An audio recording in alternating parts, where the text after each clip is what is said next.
अगर आप इस CSIR नेट की यूनिट नंबर 4 की प्रिपरेशन कर रहे हैं तो ये वीडियो आपके लिए। CSIR नेट यूनिट 4 का मोस्ट इम्पॉर्टेंट टॉपिक है सेल सिग्नलिंग, जिससे सबसे ज़्यादा बार क्वेश्चन पूछे गए हैं एग्जाम में, और ये मोस्ट इम्पॉर्टेंट टॉपिक है। चलिए इसको स्टार्ट करते हैं। सेल सिग्नलिंग क्या है? सेल सिग्नलिंग का मतलब है कम्युनिकेशंस बिटवीन द सेल। इसमें होता क्या है कि एक सेल है वो लिगेंड को है वो रिलीज करती है, ये एक सिग्नल के तौर पर होता है, जिसे दूसरी सेल है जिसके पास रिसेप्टर होता है वो इसको एक्सेप्ट करता है।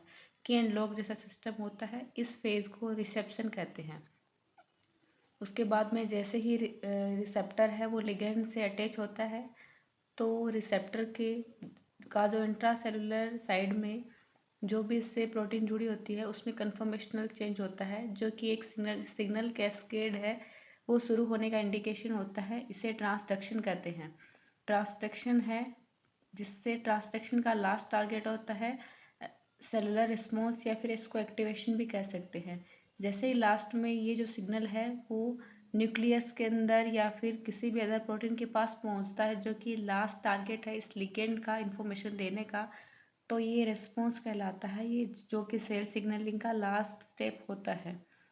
इसके बाद में आपको सेल सिग्नलिंग के पाथवे स्टार्ट करने से पहले कुछ मोस्ट टॉपिक्स हैं जिनके बारे में आपको जानना बहुत ज़रूरी है।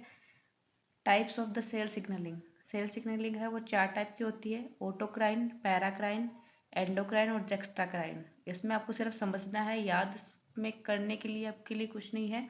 आपको सिर्फ समझना है कि ऑटोक्राइन सेल सिग्नलिंग होती क्या है।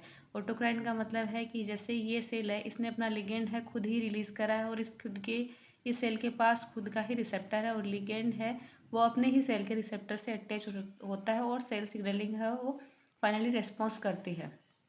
पैराक्राइन में दो नियर बाय सेल है वो कम्युनिकेट करती है, ये दोनों सेल एक दूसरे के पास पास होती है। जबकि एंडोक्राइन है उसमें सेलुलर रिस्पॉन्स है वो दो बहुत ही एक दूसरे से दूर जो प्रेजेंट सेल है उनके बीच में होता है। इसमें एक सेल है वो अपना लिगेंड है वो ब्लड स्ट्रीम के अंदर छोड़ती है, और जब बहुत दूर जो दूसरे सेल है उस पर रिसेप्टर इसका प्रेजेंट रहता है, और जो इसको एक्सेप्ट करता है और उसमें सेलुलर रिस्पॉन्स होता है। और लास्ट है जेक्स्ट्राक्राइन, जिसमें कि दो एकदम पास पास जो सेल होती है वो एक दूसरे से डायरेक्टली कनेक्ट करती है ना, इसमें कोई सेल है वो अपना लिगेंड रिलीज नहीं करती, वो उसके साथ अटैच रहता है, और दोनों एक दूसरे से अटैचमेंट के थ्रू है वो सेल सिग्नलिंग करती हैं। अगर आपको वीडियो अच्छा लगे please like and subscribe my channel. Thank you.